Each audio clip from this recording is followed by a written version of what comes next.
we're coming. Well, thanks for coming. I want the people of South Carolina, and really the country, to know what we're trying to accomplish today. Congressman Fry has been my partner here in trying to pass Logan's Law, and we'll tell you about that in a moment. We're here today because the system failed.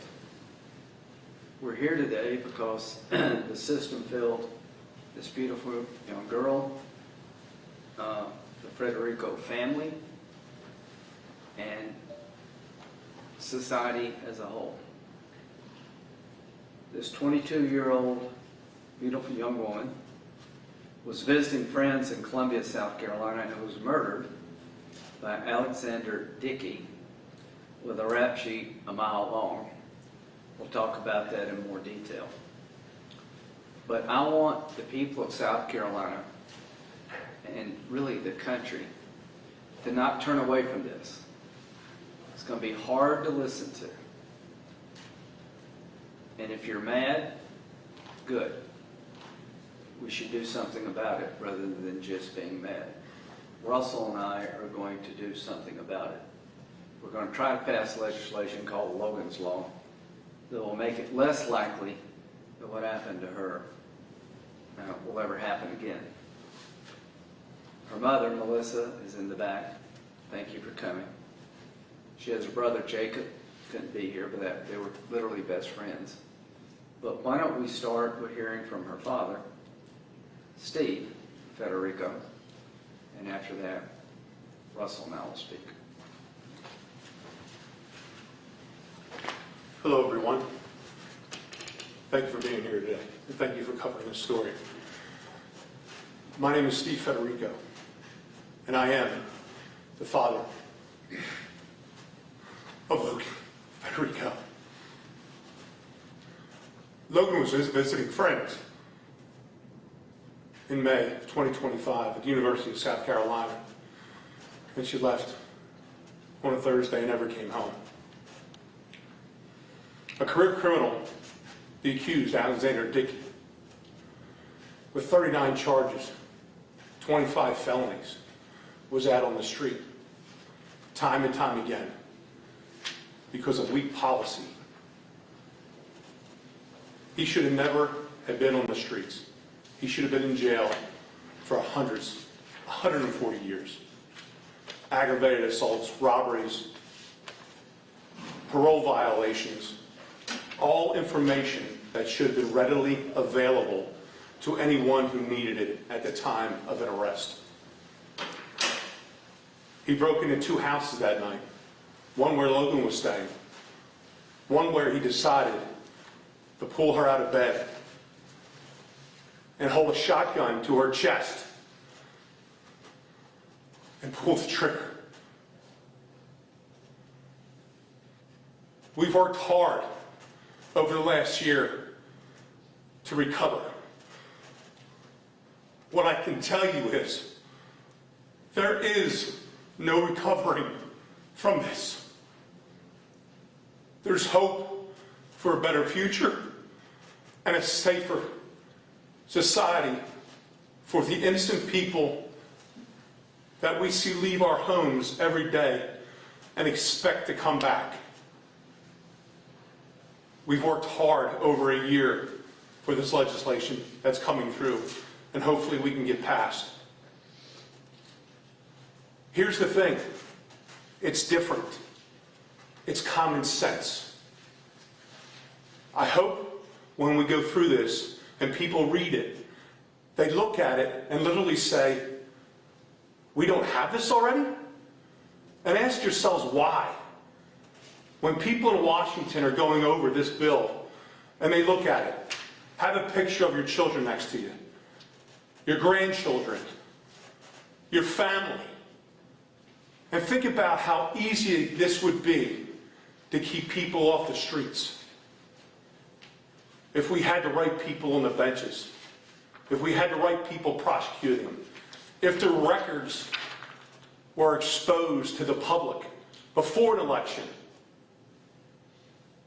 Just imagine if Logan Federico was still here. Thank you.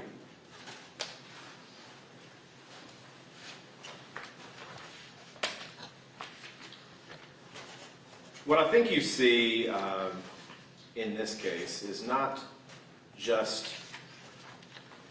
that the system failed. It did. It's that you have no accountability in the system for prosecutors or judges on actions that they take that impact real people.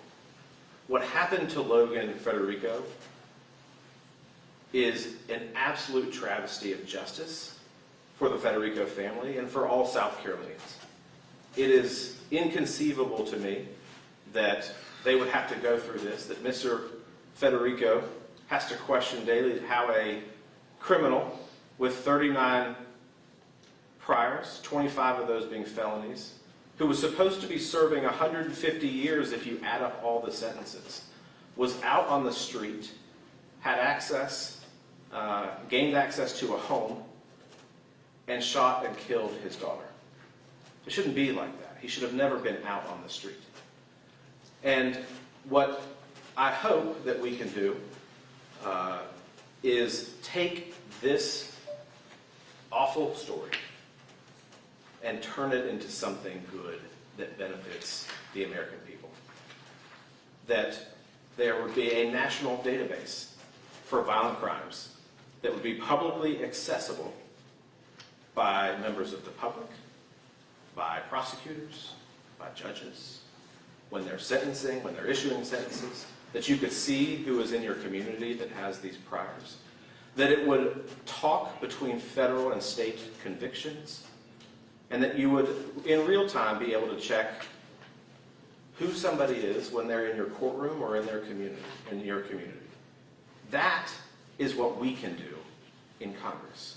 What I also hope happens is that we use this as a wake-up call that our prosecutors need to prosecute and not have soft on crime policies, that our judges need to make sure that they are using correct information. That's something that they can handle. But what we can do is take this moment, honor her legacy, and do something meaningful to make sure that this doesn't happen again. Thank you. So just bear with me. We'll give you a fact sheet here.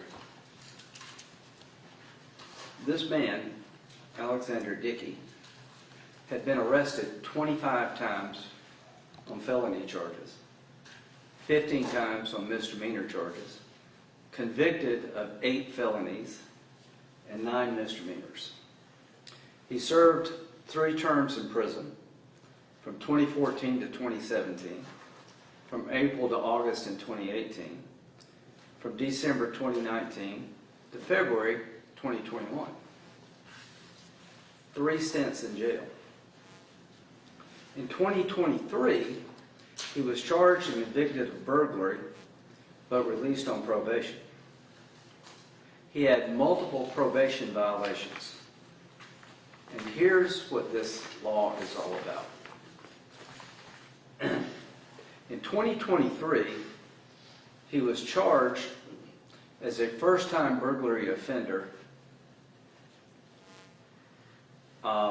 by the 11th Circuit Solicitor, Mr. Hubbard. The records did not show the prior convictions.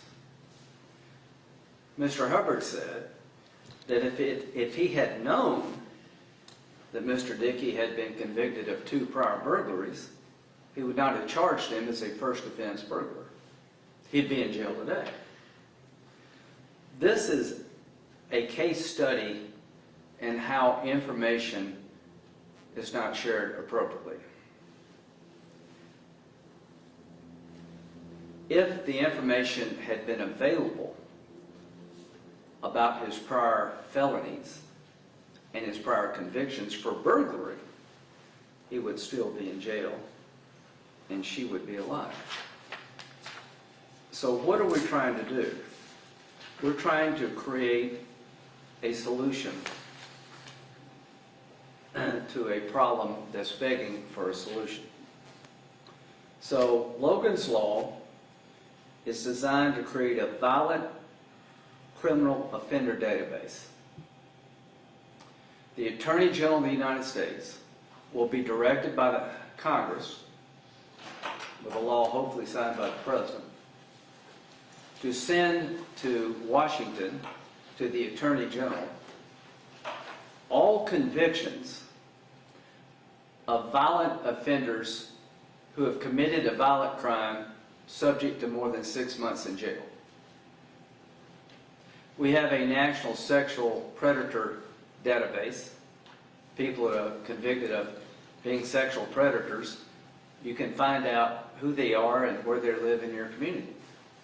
When it comes to violent criminals, we have no such database, but we're about to create one. And Logan's Law is going to hopefully prevent what happened here by requiring every state in the union to collect the information on violent offenders, send it to Washington, D.C. It would be published for the general public, and we can make informed decisions. Every violent offender database entry will include the charge and the plea deal. I want the public to know how many pleas are entered and how much the charge was reduced, so that plea bargaining, while part of the system, will be more transparent. Mr. Dickey was a beneficiary of absurd plea bargaining. So the database not only will include the conviction, it will include the original charge, the plea bargain, and the sentence by the judge. Don't you think most Americans would like to know that? It is my hope that we can pass this law soon, start collecting this data soon, so we can make better decisions about what to do with violent offenders soon. Under the bill, if you refuse to cooperate with the federal government as a state, you will lose Department of Justice grants.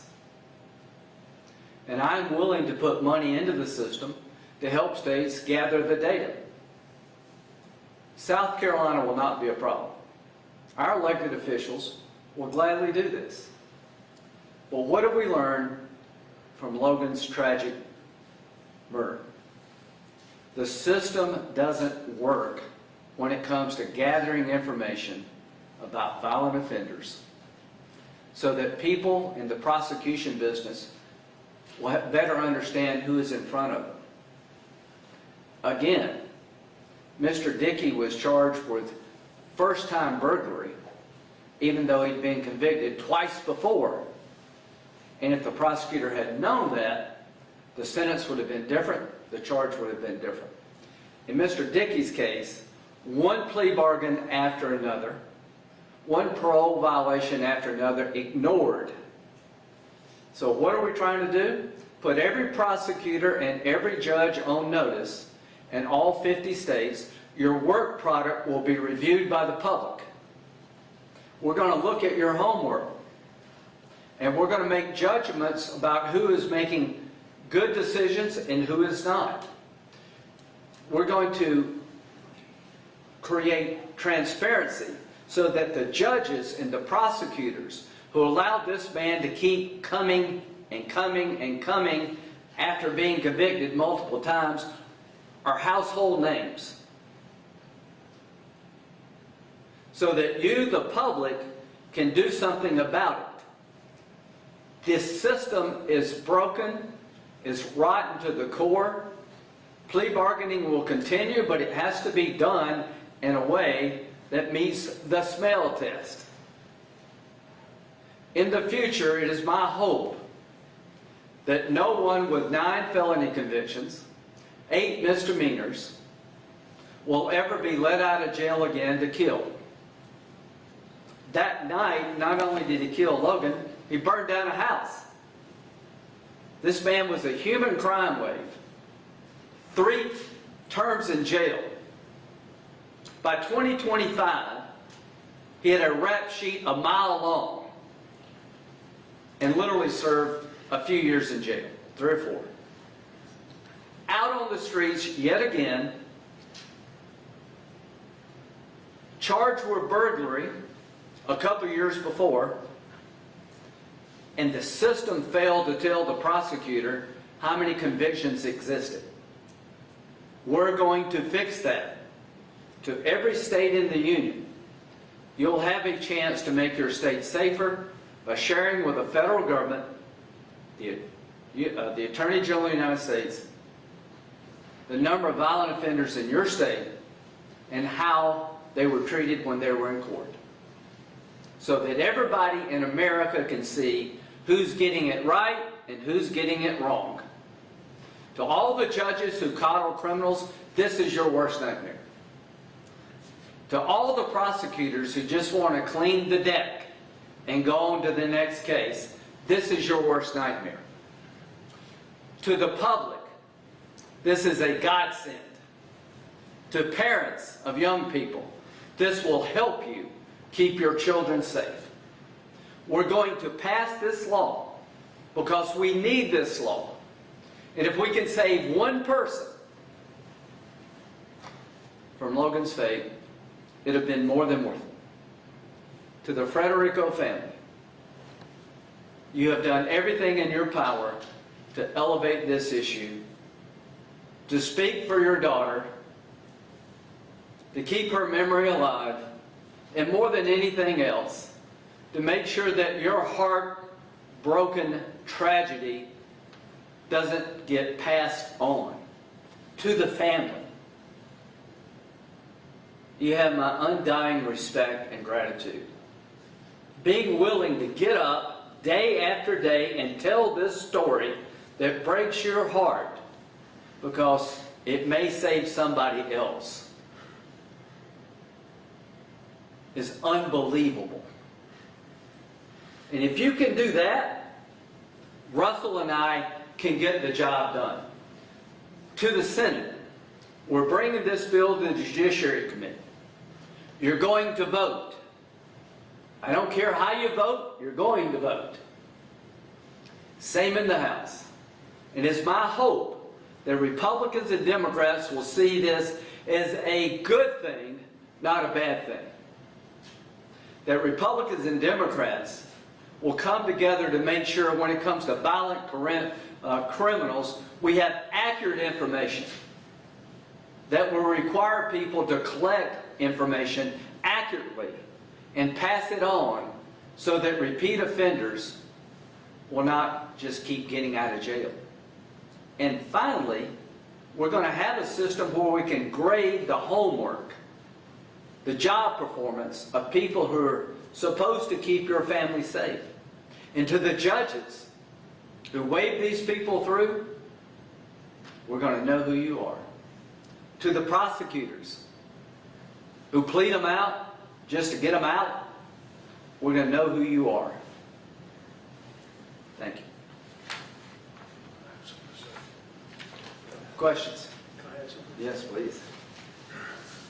Mr. Graham said something earlier. Reminded something I said in one of my earlier interviews. I asked everybody, I said, can you imagine how many Alexander Dickies we have on the street? Now we're going to know.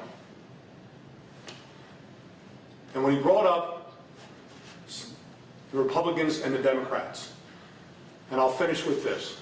I'll tell you one thing I know for certain. When Alexander Dickey walked in that room that night, he didn't ask Logan what her party was.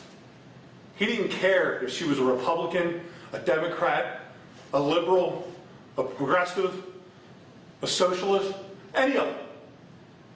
He didn't care. And you know what that tells you? Think about it. It can happen to anyone. Thank you.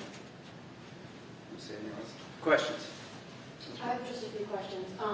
So you did touch on the being charged with a first offense when that wasn't the case. When we looked into that, we were told different things from SLED, from the arresting officers. Yeah, the fingerprint problems, okay. Yeah, they didn't give an explanation for the failure to fingerprint, and SLED says that's what triggers our report, and that's kind of what it was left at. Is that acceptable? No. And the point is the system doesn't work. how could this man have had so many crimes he was convicted of, and when he got charged with burglary, the system said this is his first offense? We're trying to fix that. So this National Criminal Database, Russell and I talked about this. The sexual predator database is really worked. I can't believe we don't have one for violent criminal offenders. Well, this is about to do that. Now, what's the goal? To make sure that the next time the information will get to the court, and if a state doesn't participate, they're going to lose money. We're going to create an incentive for you to do this. And I am convinced if this had been the law, she would have been allowed. And if I could ask another, is there a larger issue in the Columbia area, specifically as a big college town? I mean, just a few years ago, we had Samantha Josephson. That was a national story similar to this one of a young woman whose life was ended by someone who did a terrible thing. Does more need to be done? Is the school doing enough for the surrounding areas for, you know? This is not the university failure. This is the criminal justice failure. And for every case like this, it happens every day. With her, it made national news because it was so tragic. But there are people in this community that are abused by career criminals that should be in jail. And we're trying to elevate the issue, but taking a story that almost everybody can relate to. Your daughter, beautiful young girl, comes to Columbia, South Carolina to spend a weekend, and this guy should have been in jail, he wasn't. Went on a one-man crime spree. I hope every Democrat and Republican will say what happened in this case should not repeat itself. It's not about the university, it's not about the police department, it's about not having good information. In 2023, when he was charged with burglary after having served 3 terms in jail, the system failed to tell the prosecutor of the 2 prior convictions. That one thing would have saved her life. And this bill is designed to make sure that states do their job better. If they do their job right, they'll be rewarded. If they don't, they fail to do their job, they'll get punished. Hi, so there is guidelines in place right now for prosecutors where they can't use prior bad acts to show a new crime.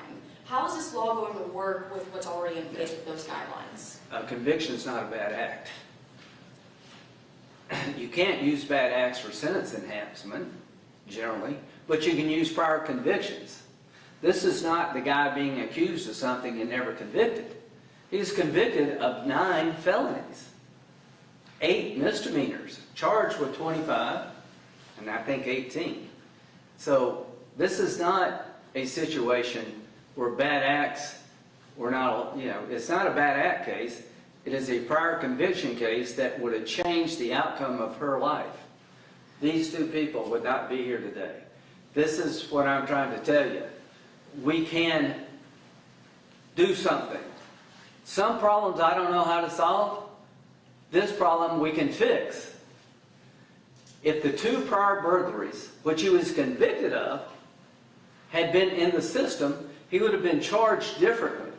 Not as a first-time offender, but a repeat offender, and the sentence would have been dramatically different, and he would not have been out of jail in 2025. Hi, you talked about the success of the sex offender database, really. Can you kind of touch on how that is going to help with this law and making this database, really? Well, what I think this will do is it makes every state gather the information. All 50 states will be required to send to the Attorney General of the United States, I think it's every 6 months, a list of violent criminal offenders, what they were charged with, what they were sentenced, and to get on the list, it's got to be a violent crime subject to more than 6 months in jail. That category of offenses, every state will look at their systems, they will gather that information, they will send it to the Attorney General, and we want more than just that. We want to know what they were charged with, what they pled guilty to, and what the sentence was, to get at what he was saying, which is to hold people accountable who just wade them through. Again, if you're a judge who is soft on repeat offenders, this is your worst nightmare. If you're a family, this is a godsend. If you're a prosecutor who runs a plea bargain mill and doesn't aggressively pursue violent criminals, this is your nightmare. You also have to realize that there's a judge in some of his cases where one judge saw him 3 or 4 times. So it's not like they didn't know who he was. Yeah. One last question. If no one else. Will you guys be having, or are you already having discussions with House and Senate leadership to guarantee a floor vote for this, or include it in some kind of package that will see the floor? I want this to come to the Judiciary Committee. Chairman Grassley, I think, is very, very supportive of having a voting committee. If we need a hearing, we'll have a hearing, but I want to get the Judiciary Committee on the record, try to pass that out of committee and get it to the floor and see if we can have a vote this year. From the House side, we actually had a field hearing in Charlotte where I first met Mr. Federico and his family. We're very aware of not only this case, but other soft on crime cases and problematic policies that people pursue. And so I think the Judiciary Committee would be very receptive to having a hearing on this bill, and we're already gathering co-sponsors right now. Bottom line, when it comes to repeat violent offenders who rape, murder, and plunder and pillage, this bill to the public, help is on the way. Thank you. Is there any bipartisan, are you hearing any bipartisan people? I'm going to embark on that, and I hope so. I can't imagine not being for this, quite frankly. Thank you.